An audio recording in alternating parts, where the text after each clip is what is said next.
अस्सलाम वालेकुम, आप देख रहे हैं डॉन न्यूज। मैं मेजबान अब्दुल गफ्फार फुराद ईद लेके एक और एपिसोड के साथ। पाकिस्तान क्रिकेट हो, दुनिया क्रिकेट हो, काफी हैपनिंग है। स्पेशली अच्छी बात यह है कि इंटरनेशनल क्रिकेट की वापसी हुई, लेकिन चैलेंजेस बहुत है क्योंकि आपको पता है कि एशिया क्रिकेट काउंसिल ने एशिया कप जो है वो पोस्टपोन किया अगले साल के लिए। वर्ल्ड टी20 के हवाले से बहुत ही मुतज़ाद इतलात हैं। ये बात बहुत ही ज़बान आम है कि वर्ल्ड टी20 इस साल नहीं होगा, लेकिन जब फिर मीटिंग का दिन करीब आता है, जैसे कि 15 जुलाई का सुना था, लेकिन अब बताया जा रहा है, ऑस्ट्रेलियन मीडिया रिपोर्ट कर रहा है कि शायद अभी जो है वो चंद दिन और लगेंगे। लेकिन ये तो बहरहाल दिखाई देता है कि जो वर्ल्ड टी20 इस साल उसका इनेकाद होना मुश्किल है। इसके साथ साथ बहुत इंपॉर्टेंट चीजें हैं, लाइक के जो आने वाले सालों में जो दीगर टूर्नामेंट है, बायलैटरल सीरीज है, उनका क्या होगा। इसके साथ साथ पाकिस्तान क्रिकेट के चैलेंजेस, क्योंकि अगर आईसीसी वर्ल्ड कप नहीं हो रहा, एसीसी का इवेंट ना होना, पाकिस्तान क्रिकेट बोर्ड तो ये कहता है कि ज्यादा नुकसान नहीं हुआ, लेकिन भारत होने का फायदा भी होना ही था। लेकिन अब पाकिस्तान के पास क्या ऑप्शन है, पाकिस्तान क्रिकेट का ओवरऑल जो इसका सिनेरियो उसको डिस्कस करेंगे। मेरे साथ मौजूद है पाकिस्तान के सीनियर स्पोर्ट जर्नलिस्ट, क्रिकेट के हवाले से बहुत ज्यादा इनकी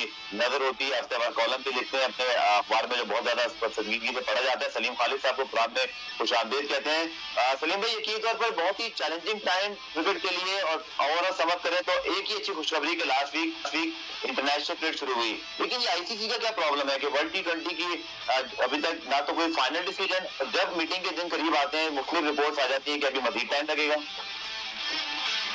गफार, क्रिकेट वापस आई है, बिल्कुल आप ठीक कह रहे हैं, बड़ी अच्छी बात है। क्योंकि बहुत ज्यादा चैलेंजेस है, जैसे आपने भी जिक्र किया, लेकिन मैच हुआ, सबसे अच्छी बात है, बड़ा जबरदस्त मैच हुआ। उसको सोने पे सुहागा ये हुआ कि वेस्ट इंडीज टीम जीत गई, तो मजा आया मेरे को। और जाहिर है क्रिकेट को तरसे हुए थे इतने महीने से। जहां तक वर्ल्ड टी20 की आप बात कर रहे हैं, तो वर्ल्ड टी20 तो बहुत पहले डिसीजन हो चुका है कि वर्ल्ड टी20 इस साल नहीं हो सकेगा, और मेरा ख्याल है सब लोगों को बता भी दिया गया है कि नहीं होगा, जितने ममालिक हैं।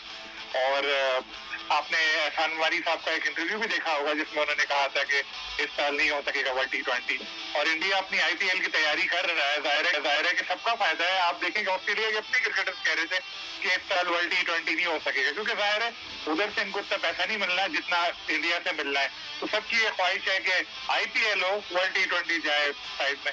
तो यही वजह है कि जिसकी वजह से एक तो कोविड का भी मसला है, लेकिन ऑस्ट्रेलिया में हालात जो है बाकी दुनिया के मुकाबले में बेहतर है, क्योंकि अब वहाँ पर कुछ केसेस सामने आए हैं पर्थ वगैरह की साइड में। लेकिन ओवरऑल अगर हम देखें तो वहाँ पे हालात बेहतर है। लेकिन जो इंडिया है वहाँ पर तो बहुत ज्यादा केसेस है। मेरे ख्याल है टॉप 3 में इंडिया है, लेकिन वो आईपीएल शायद कहीं बाहर कराए। लेकिन अगर वर्ल्ड टी20 नहीं होगा तो इसमें एक बड़ा किरदार ये भी होगा गफार के आईपीएल को सेट करना है, जिस तरह एशिया कप को भी कैंसिल किया गया। आपने बिल्कुल ठीक कहा। मेरा अगला सवाल भी यही था सलीम भाई कि बहुत ज्यादा इस पर जो है वो अब बातें हो रही हैं, बहुत ज्यादा इस पर जो है वो तनकीद हो रही है। मेरे दोस्त सलीम भाई, जो मैंने ट्विटर पे भी लिखा था, आपको भी पता है, फिर आपने भी उसी चीज को बाद में उठाया और फिर हमने देखा कि मैंने कोशिश की पाकिस्तान क्रिकेट बोर्ड से इस बारे में कुछ उनकी राय लूं, लेकिन बहरहाल राय नहीं मिल सकी। वो ये था कि जब पाकिस्तान को पता था सलीम भाई कि एशिया कप इस साल नहीं हो सकता, चाहे वो पाकिस्तान हो या श्रीलंका, क्या हमने एक तरह से पाकिस्तान और श्रीलंका ने भारत के लिए राह हमवार नहीं कर दी कि हम चाहते तो हम भी एशिया कप के लिए स्टैंड लेते कि सितंबर में हम करा सकते हैं। चले ना करा पाते वो अलग बात थी, लेकिन स्वैपिंग करना, अब हम 2020 के होस्ट हैं, हमें क्रिकेट की ज्यादा जरूरत है। हमारे मुल्क में क्रिकेट इसलिए जरूरी है कि 2021 में एशिया कप होता तो 2022 में अगर हालात बेहतर होते तो आप इंग्लैंड ऑस्ट्रेलिया जैसी टीमों को जो बुलाने की बात करते हैं, आपके पास सॉलिड ग्राउंड होता। मैं ये नहीं कह रहा कि पूरा एशिया कप पाकिस्तान में होता, लेकिन कोई पॉसिबिलिटी भी बन सकती थी। आपको लगता है कि ये सारी बातें जो मैं कर रहा हूँ ये चैलेंजेस या प्लान में हो सकते थे? इसकी जगह बहुत ही आसान रास्ता इख्तियार कर लिया गया कि एशिया कप जो है वो श्रीलंका को दे दिया गया, श्रीलंका ने उठा के बाद में उसको जो है वो पोस्टपोन कर दिया। अल्लाह खैर सल्लाह, आईपीएल हो सकती है, एशिया कप नहीं हो सकता। गफार, मुझे तो लग रहा है ये सारा एक फिक्स मैच था एशिया कप के हवाले से, क्योंकि अगर पाकिस्तान मेजबान होता और इवेंट को पोस्टपोन कर दिया जाता अगले साल तक, तो हमारे और आपके जैसे लोग जो है काफी शोर मचाते कि भाई ये क्या बदतमीजी है, इवेंट होना चाहिए, में करा सकते हैं। हाँ, उस वक्त और ज्यादा मचाते।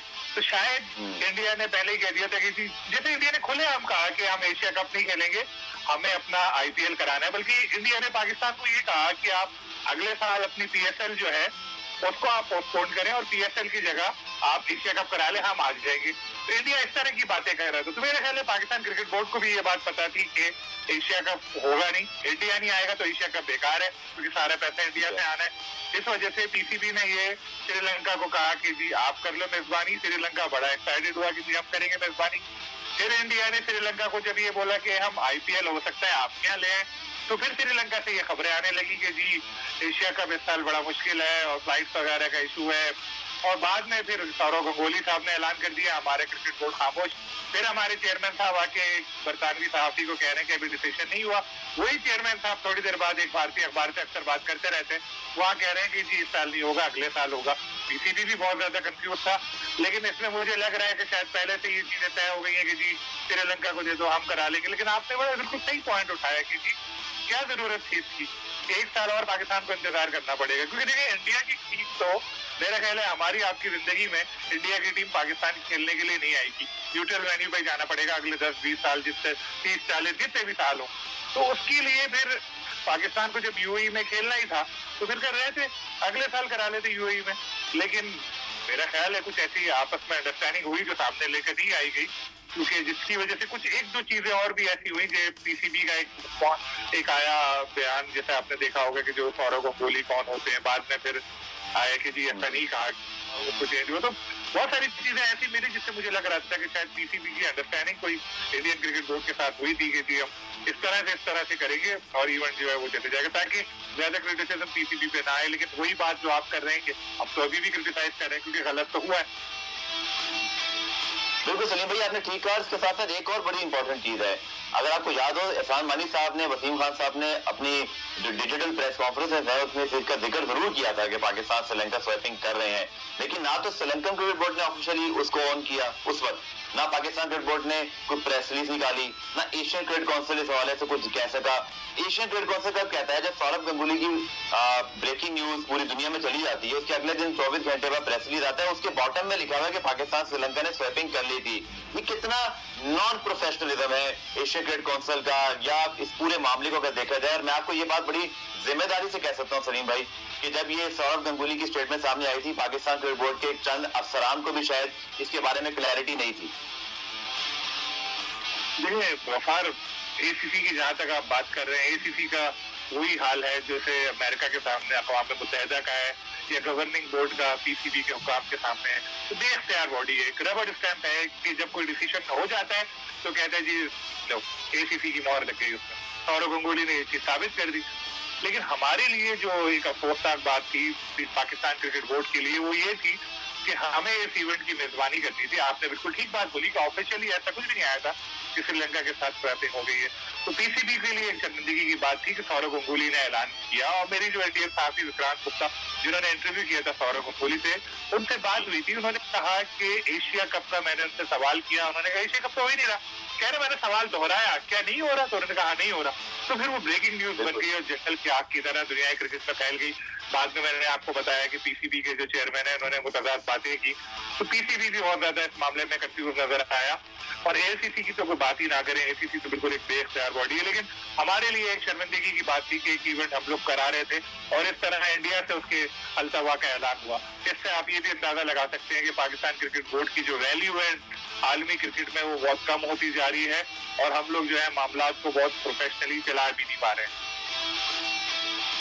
सर सौरव गंगुली ऐलान कर देते हैं एक दिन पहले, फिर पाकिस्तान क्रिकेट बोर्ड भी उस ऐलान के बाद इंडियन मीडिया से बात करता है और फिर इंडियन मीडिया से ये हेडलाइन बनती है। कल भी एहसान मानी साहब ने वहां बात की इंडिया पाकिस्तान सीरीज के हवाले से। पाकिस्तान में वो मौजूद नहीं है, सबको पता है वो यूके में, लेकिन पाकिस्तान से ऑब्वियसली टेलीफोन लाइन पे बात तो हो सकती है या वो खुद कर सकते हैं या किसी तरह की मैनेजमेंट। ये क्रिटिसाइज भी बहुत हो रहा है कि मुख्तलिफ न सिर्फ सहाफी बात कर रहे हैं बल्कि अब तो ये क्रिकेट फैंस भी कह रहे हैं कि अगर आप ऑब्वियसली कोई विजन देते हैं, सौरव गंगुली मुझे और आपको तो नहीं इंटरव्यू देंगे कि मैं कोई बहुत बड़ी चीज करने वाला हूं, ना वो इंडिया पाकिस्तान सीरीज से बात करेंगे। क्या हमने अपनी पॉलिसी को बहुत फ्रेंडली बना लिया है या हम इन चीजों को मैनेज नहीं कर पा रहे हैं? ये आपने देखा होगा ट्विटर पे मैंने काफी ज्यादा इस चीज को कई दिनों से मैं पॉइंट आउट कर रहा हूँ कि ना सिर्फ प्लेयर्स या हमारे ऑफिशियल जो है बहुत आसानी से वो इंडियन मीडिया के लिए दस्तयाब है। दूसरी सूरत में मैं और आप या कोई दूसरा पाकिस्तानी साथी इंडियन मीडिया मैनेजर से भी अगर बात कर लेना तो बहुत बड़ी बात होगी। तो वो लोग तो हमें लिफ्ट नहीं कराते, तो हम लोगों को क्यों उनके सामने इस तरह से चले जाते कि जी हमारे लिए आप वर्ल्ड कप में भी गए, मैं भी गया हूँ वर्ल्ड कप, चैंपियंस ट्रॉफी, अल्हम्दुलिल्लाह सारे जो इवेंट है बड़े सारे मैंने कवर किए। कभी भी कोई इंडियन प्लेयर 1-to-1 इंटरव्यू के लिए दस्तयाब नहीं होता। पाकिस्तानी क्रिकेटर्स को आप घर बैठे स्काइप पे करवा देते हैं इंटरव्यू, या जो इस तरह ऑफिशियल्स हैं हमारे एहसान वाली साहब, आप देख लें इंडियन मीडिया को हर हफ्ते उनके इंटरव्यूज आते हैं किसी न किसी अखबार में, या कहीं ना कहीं वो छाए हुए होते हैं इंडियन मीडिया में। पाकिस्तानी मीडिया को क्यों वैल्यू नहीं देते? देखिए बात यह है कि आप कहते हैं कि पाकिस्तानी मीडिया अच्छा है, इस तरह क्रिकेटर्स जो थे फिक्सिंग करते थे, तो क्या हम सारे क्रिकेटर्स को बोलेंगे वो सारे क्रिकेटर फिक्सर्स हैं? इसी तरह डॉक्टर है, अगर कोई डॉक्टर कोई गलत काम करता था तो क्या हम सारे डॉक्टरों को बोलेंगे वो डॉक्टर गलत है? सियासतदान कोई गलत था तो क्या हम सारे सियासतदानों को बोलेंगे वो गलत है? नहीं ना। तो इस तरह मीडिया में अगर उनका चेयरमैन साहब का या दूसरे लोगों का कोई अच्छा एक्सपीरियंस नहीं रहा तो उसका ये मतलब थोड़ी कि सारा पाकिस्तानी मीडिया ही खराब है। इसी पाकिस्तानी मीडिया के पास जब आप लोग ओहदे में होते हैं, आप लोग उसको लिफ्ट नहीं कराते, आप कहते हैं ये अच्छे नहीं है, हमें तंग करते हैं, इस तरह करते हैं, क्योंकि उधर आपके मफादात टकरा रहे होते हैं। कोई ब्रेकिंग न्यूज आए वो आपके मफाद टकराते हैं कि यार आपकी नहेली साबित होती है। वही बंदा जब उसके बाद ओहदे से अलग होता है तो वो हमारे आगे पीछे घूम रहा होता है, हमें मैसेज भी करता है, हम मिलने का बोले मिलने को भी तैयार होता है। तो ये कुर्सी का नशा है गफ्फार। कज़ाफी स्टेडियम जो है उधर का पानी चेक करवाएं, वहां के पानी में कोई चीज है वो पी लेता है, उसके बाद इतनी ताकत अंदर आ जाती है कि उसकी गर्दन यूं अकड़ जाती है, वो अपने सामने वाले को वो कुछ समझता ही नहीं है। मीडिया अरे क्या है 2 टके के सहाफी है, क्या इनके सामने में हो, ये सोच गलत है। आपको अपने सहाफियों को इज्जत देनी पड़ेगी। जब इंडियन मीडिया के साथ अच्छा बात कर रहे होते हैं तो अपने सहाफियों से बात करें, सबसे पहले आप उनको कॉन्फिडेंस पहले उनसे बात करें। लेकिन बदकिस्मती से मैं देख रहा हूँ कि जो पाकिस्तान क्रिकेट बोर्ड के आला हुकाम है उनकी ये बिल्कुल भी पॉलिसी नहीं है और वो कहते हैं हमें कोई मीडिया की परवाही नहीं है। इसी वजह से आप देख लें कितनी बड़ी बड़ी खबरें सामने आई, मीडिया में आई, कोई एक्शन नहीं लिया गया। लाइव स्ट्रीमिंग केस कोई देख लें PSL में, जुआ हो गया PSL में, क्या हुआ? कुछ भी नहीं। ठीक है, आप सही कह रहे हैं। इसमें 2 चीजें मैं जरूर कहूंगा। थोड़ा सा अगर हम पीसीबी की बात करें तो ऑब्वियसली प्लेयर्स, उनके कुछ डोमेस्टिक ऑफिशियल जैसे नदीम खान है, सकलैन मुश्ताक, ये इनमें वसीम खान खुद जो चीफ एग्जीक्यूटिव है दस्तियाब रहे हैं मीडिया को। हमने भी इंटरव्यूज किए, सलीम भाई आपके पास इंटरव्यू से इस एहसान मानी साहब की जो मैं सवाल को करा रहा हूँ, एहसान मानी साहब पाकिस्तान मीडिया से जो है वो कतरा रहे हैं या ये एक महज इत्तेफाक है कि जब वो इंडियन मीडिया को फोन करता है उनकी बात हो जाती है? क्योंकि स्पेशली मैं अगर बात करूं वसीम खान साहब के, तो मैंने भी इंटरव्यू देखे, मुख्तलिफ चैनल्स पे हुए, मैंने भी किया, कुछ प्लेयर्स के भी हमने देखे, इवन सकलैन मुश्ताक, नदीम खान। यहाँ पाकिस्तान क्रिकेट बोर्ड किसी हद तक जो हम कह सकते हैं कि वो शायद अगर उनकी बात ये हो कि हम करवा देते हैं, ठीक है। मुझे सिर्फ आपसे ये पूछना है, एहसान मानी साहब बीइंग अ चेयरमैन, क्योंकि आईसीसी के साबिक सदर हैं, इस वक्त पीसीबी के सबसे टॉप ऑफिशियल हैं, उनके ना बात करने की कोई बड़ी वजह हो सकती है? सिर्फ वही बात नहीं करते। मुझे उम्मीद है वसीम खान साहब का जब आप इंटरव्यू कर रहे होंगे तो पहले सवाल नहीं दिए होंगे आपने, क्योंकि 1-2 लोग ये कह रहे थे कि हमसे पहले कहा कि सवाल आप क्या करना चाहते हैं। एक बात तो तय है, समीर बर्नी साहब जो है वो कोशिश तो कर रहे हैं कि मीडिया के साथ अच्छे ताल्लुकात हो, जो आला हुकाम है, लेकिन जब वो आला हुकाम है कई जगह मुझे लगता है वो डायरेक्ट उनको बाईपास कर जाते हैं बर्नी साहब को, और वो खुद इंडियन मीडिया से बात कर लेते हैं। बगैर वो भी ये नहीं चाहते होंगे, वो चाहते होंगे पाकिस्तानी मीडिया के साथ अच्छे ताल्लुकात होंगे, लेकिन ये चेयरमैन को सोचना चाहिए ना, ये चेयरमैन का काम है कि ये ठीक है अगर आपके पहले किसी इंडियन सहाफी से आपकी दोस्ती थी या कुछ थी, तो अब जो है अब आप चेयरमैन पीसीबी हैं, अब आपको सबको बराबर का इक्वली आपको ट्रीट करना पड़ेगा, सबके साथ आप बात करें। और वसीम खान साहब का तो आप बिल्कुल सही कह रहे हैं, नजर आते रहते हैं, आजकल नजर नहीं आ रहे, वैसे 10-15 दिन हो गए तो मैंने इंटरव्यू नहीं देखा, वरना अक्सर कभी यूट्यूब चैनल पे इधर उधर अक्सर नजर आ रहे होते हैं। आपको क्या पता? जी आपने ठीक कहा, एहसान मानी साहब के हवाले से जो आपकी बात है वो बिल्कुल ठीक है। और अब इसमें स्टेटमेंट जो ऑब्वियसली पीसीबी के लिए भी है, सलीम भाई आपका ही हमारे सबके प्लेटफॉर्म हाजिर हैं, यकीन तौर पर समीर बर्नी साहब हैं या एहसान मानी साहब जब चाहे वो डॉन न्यूज पर आ सकते हैं, उनका मौका भी हम लेंगे। ये सारे सवाल जो एशिया कप के हवाले से बेसिकली मकसद क्या है, ये क्रिकेट फैंस के दिनों में सवाल है, हमें भी क्लैरिटी नहीं है, शायद उनके पास कोई ऐसे लॉजिक हो जो हमें वो एक्सप्लेन कर दे, क्योंकि इस वक्त मेरे पास कोई लॉजिक नहीं है जिसकी वजह से हम समझे कि स्वैपिंग जो हमने की थी उसका मकसद क्या था। चलें, ये तो अभी हमने मीडिया पॉलिसी बात की। बड़ा इंपॉर्टेंट है जो सारा मामला चल रहा है इस पर सलीम भाई, कि पाकिस्तान की टीम इंग्लैंड में है और ये बातें कल सोशल मीडिया पे आई थी, आज अखबारात में है कि पाकिस्तान की टीम कितना सैक्रिफाइस भी करी है। आशान मसूद ने भी मीडिया टॉक की, उन्होंने कहा कि 3 स्टार होटल में या जो फैसिलिटीज है, जो कॉम्प्रोमाइजेज है, क्रिकेट की खातिर करना पड़े। अच्छी बात है, हमारे क्रिकेटर्स बड़े बोर्ड को सपोर्ट कर रहे हैं, सिवाय हारिस सोहेल के सब पहुंचे भी, लेकिन हमें रिटर्न में कुछ मिलेगा सलीम भाई? हमें आगे अपनी कोई बायलैटरल सीरीज कोई सिक्योर होती है? आपके पास ज्यादा मुझसे खबरें होती हैं, आपके इल्म में है कि आने वाले 6 महीनों में 8 महीनों में पीएसएल के अलावा हमें कोई बायलैटरल सीरीज मिल रही हो, हमें कोई पैसा कमाने का मौका मिल रहा हो? क्योंकि वर्ल्ड T20 नहीं हो रहा तो हमारे पास आमदनी के जराए कम हो रहे हैं। सर पहली बात तो ये है कि मेरे ख्याल आपने शायद न्यूज सुबह पढ़ी होगी जो मैंने दी थी, जिसमें मैंने लिखा था कि Pakistani cricketers England 3 star jail में कैद। ये खास तौर पे ये लफ्ज मैंने लिखा था क्योंकि जो फॉरेन क्रिकेटर्स हमारे यहाँ आते हैं, हम लोग उनके आगे पीछे घूम रहे होते हैं, उनको इतनी फैसिलिटीज देते हैं, फिर भी वो बाहर जाके कहते हैं 5 स्टार जेल में कैद रखा गया था हमें, स्टेडियम जा रहे हैं और होटल आ रहे हैं। तो ये चीज अब हमारी टीम वहां गई है, तो अब देखे अल्लाह ताला सब देख रहा होता है। जो हम लोगों को कहते थे अब हमारे यहाँ से ज्यादा उधर बुरा हाल है। अब इंग्लैंड की जहां तक बात है, सैक्रिफाइस हमने किया, लेकिन बात मैं फिर आपसे यही कहूंगा, क्या आपको लगता है कि Sourav Ganguly Indian cricket team को इन हालात में इंग्लैंड भेज देते? क्या आपको लगता है कि विराट कोहली वगैरह जाके उस 3 स्टार या 2 स्टार जो होटल है वहां पे रह लेते? नथिंग। आप सौरव गंगोली का एक इंटरव्यू देखें, कल ही आया है, उसमें उन्होंने ये बात की है। उन्होंने कहा है कि जी ऑस्ट्रेलिया का टूर करने को हम तैयार हैं, लेकिन 14 दिन जो है ये क्वारंटाइन के वो हम लोग नहीं करेंगे, बहुत ज्यादा प्लेयर्स के लिए उसको हम जो है कम करना है। तो ये जो चीज है ना, ये देखें एक तरफ जो है जो दूसरे क्रिकेट बोर्ड है इंडिया वगैरह, वो अपने प्लेयर्स को वो सारी चीजें देख रहे होते, और एक हम लोग हैं कि हम लोग अपने प्लेयर्स को कुछ समझते ही नहीं है। जब हम खुद अपने बाबर आजम वगैरह को या दूसरे लोगों को रिस्पेक्ट नहीं देंगे, उनको कुछ समझेंगे नहीं, तो फिर क्या होगा? ये टूर पाकिस्तान ने किया, अच्छी बात है, बहुत बड़ा रिस्क लिया। क्या इंग्लिश टीम यहाँ आती? मेरा सवाल ये है, क्या इंग्लिश टीम यहाँ खेलने आएगी अगले साल भी या उसके अगले साल भी? क्या सलीम भाई, सवाल तो काफी है, उनको ब्रेक के बाद इंशाल्लाह शामिल करेंगे। ब्रेक लेके वापस सारे डिस्कशन को कंटिन्यू करेंगे।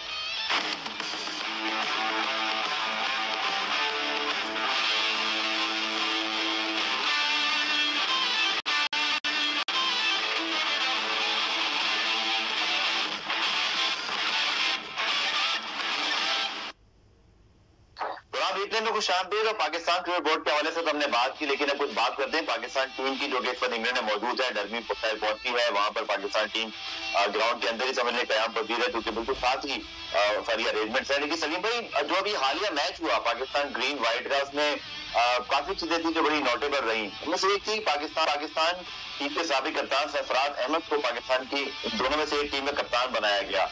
अब बड़े दिलचस्प फैसले हो रहे हैं। क्या कोई लॉजिक थी इसके पीछे? क्या कोई पछतावा तो नहीं हो रहा पाकिस्तान क्रिकेट बोर्ड का अपने प्रीवियस फैसले होगा? तो ये क्रिटिसिज्म अब तक होता है। बाबर आजम मौजूद है, वो कैप्टन नहीं बने। अजहर अली तो ऑब्वियसली टेस्ट टीम के कप्तान है। सरफराज अहमद को कप्तान बनाना, क्या ये कोई नॉर्मल चीज थी, या उनके जो फैन है वो खुश हो जाएंगे, पीसीबी उनके लिए कोई अच्छा सोच रहा है के लिए, या ये मैच इत्तेफाक था, कोई लॉजिक थी इसके पीछे? अगले 3 जो टेस्ट होंगे, जो 3 सीरीज के टेस्ट की सीरीज है, उसमें सरफराज आपको पानी पिलाते हुए नजर आएंगे।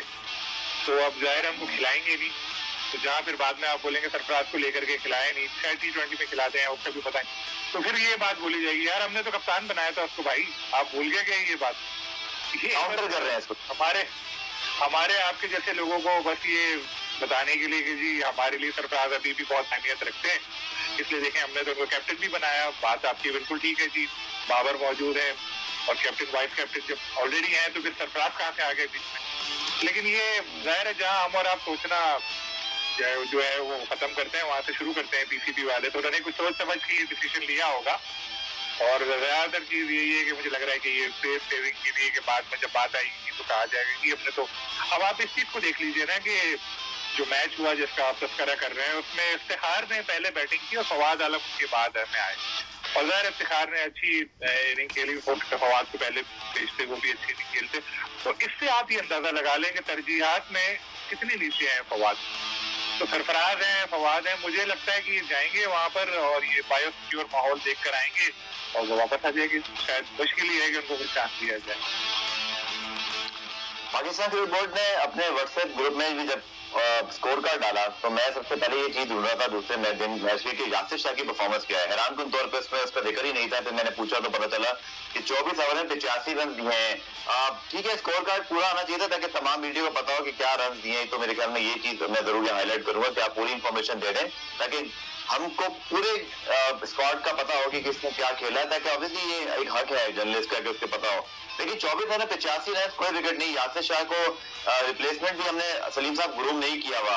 ये कितना कंसर्निंग है कि इंग्लैंड की विकेटों पे जहां पाकिस्तान का पेस अटैक पहले ही इनएक्सपीरियंस है, यासिर अपनी टीम की विकेट भी नहीं ले सके।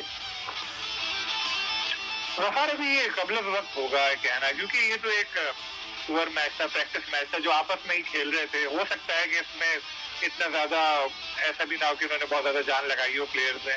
अभी मैच 2 और खेलने हैं इनको, उसके बाद पता चलेगा। 4 रोजा मैच है, हो सकता है उसमें अच्छी परफॉर्मेंस आए। फिर जब टेस्ट मैच आते हैं तो उसमें तो प्लेयर जो है वो एक्स्ट्रा एफर्ट करते हैं, अच्छी कारकर्दगी सामने आती है। तो इस मैच की परफॉर्मेंस की बुनियाद पे हम लोगों को जज नहीं करना चाहिए कि यार इसकी बहुत अच्छी फॉर्म है या इसकी फॉर्म बहुत खराब है। अभी टाइम है, देखते हैं इंशाल्लाह अगले मैचों में। यासिर अच्छे बॉलर हैं और वो के लॉकडाउन में उन्होंने और इमाद ने काफी अपना वेट बढ़ा लिया है, लेकिन होपफुली यासिर का टेस्ट मैचों में परफॉर्मेंस पे जो है वो असर नहीं पड़ेगा इस चीज का और वो अच्छा खेलेंगे। इमाद वसीम, यासिर शाह, मुश्ताक अहमद की तस्वीर जो मीडिया को दी गई, मेरे ख्याल में उसके बाद सोचा जरूर गया हुआ जब ये तस्वीर मीडिया पर आ गई, सोशल मीडिया पर, उसी पर बहुत ज्यादा तबसरे हुए। लेकिन बहरहाल एक चीज तो आया है सलीम भाई के वेस्ट इंडीज ने साबित किया कि वक्त से पहले वहां आकर वेस्ट इंडीज ने एडजस्ट किया, इंग्लैंड को हराया। तो जैसे हम ये कह रहे हैं कि शायद हमारी टीम के लिए मुश्किल होगा, लेकिन आई थिंक एक्सक्यूज कोई नहीं है। अगर वेस्ट इंडीज 1 महीने पहले आकर ट्रेनिंग कर सकता है, उनके 3 मेन प्लेयर हेड मारे तो उनके बहुत ही मेन प्लेयर है, वो नहीं आते, ब्रावो नहीं आते, उसके बावजूद उन्होंने इंग्लैंड को हरा के ये चीज तो सलीम साहब साबित कर दी कि इंग्लैंड की टीम को हराना ना तो नामुमकिन है और ना ही आपके पास कोई एक्सक्यूज होना चाहिए कि बायोसिक्योर माहौल में या कम प्रैक्टिस या मैच प्रैक्टिस के साथ किसी टीम को हरा नहीं सकते। तो वेस्ट इंडीज ने एक तरह से चैलेंज भी दिया है पाकिस्तान को कि आप भी हमारी तरह खेल के दिखाइए। इंग्लैंड की टीम शायद हो सकता है थोड़ी ओवर कॉन्फिडेंट भी हो गई, उन्होंने ब्रॉड को भी बाहर बिठा दिया था। और देखें, वेस्ट इंडीज की टीम ने इंग्लैंड से जिससे पहले भी मैचेस खेले उसमें अच्छा परफॉर्म किया था। पाकिस्तान की टीम अमूमन इंग्लैंड में जब भी जाती है टेस्ट मैचों में उसकी परफॉर्मेंस अच्छी रहती है, क्योंकि इस दफा लंदन में मैचेस नहीं है, लेकिन रिवायती तौर पे इंग्लैंड में पाकिस्तान टीम अच्छा परफॉर्म करती है। लेकिन बात वो आ जाती है कि सिर्फ इस एक मैच की परफॉर्मेंस पर अगर आप इंग्लिश करेंगे तो ये गलत होगा। अभी 2 मैच बाकी हैं, उसके बाद पाकिस्तान टीम जब आएगी तो एक बिल्कुल अलग सीरीज होगी। हमें ये नहीं समझना चाहिए कि हम इंग्लैंड को आसानी से देर कर लेंगे, मुश्किल सीरीज होगी। खास तौर पे जो हमारी बैटिंग लाइन है हो सकता है वो स्ट्रगल करे। मुझे तो लग रहा है, अभी अल्लाह करे मैं गलत हूँ, लेकिन मुझे ऐसा लग रहा है बॉलर से उम्मीदें हैं कि वो अच्छा परफॉर्म करेंगे। लेकिन इस एक मैच में मैं अभी इतनी जल्दी ये जज नहीं कर सकता कि हमारी टीम जो है वो बहुत जबरदस्त परफॉर्म करेगी, क्योंकि वेस्ट इंडीज ने भी हरा दिया इंग्लैंड को। ठीक है, आपने ठीक कहा, क्योंकि इस पर इंग्लैंड की टीम दुनिया की बेहतरीन टीमों में से एक है, लेकिन क्योंकि जो रूट नहीं खेले, एलिस को कुछ अर्से पहले रिटायर हुए थे, तो उनके पास शायद बैटिंग की वो स्ट्रेंथ नहीं है जो आज से 2 साल पहले होती थी कि लिमिटेड ओवर्स में वो बड़े पावर फुल किस्म की टीम है और उन्होंने साबित भी किया वर्ल्ड कप जीतकर। ब्रेक से वापस आएंगे तो आज वर्ल्ड कप इंग्लैंड ने जीता था, उसका 1 साल कंप्लीट हुआ, उसकी कुछ यादें ताज़ा करेंगे। साथ साथ पाकिस्तान के लिए उसमें सलीम खालिद साहब और बहुत सारे साथी जो थे उन्होंने उस वर्ल्ड कप को वहां जाके कवर किया था। पाकिस्तान टीम के लिए बड़ा हैपनिंग वर्ल्ड कप था, हमारी टीम रन रेट की बुनियाद पर सेमीफाइनल के दौर से बाहर हुई थी। इन तमाम चीजों को रिकॉल करेंगे इस ब्रेक के बाद।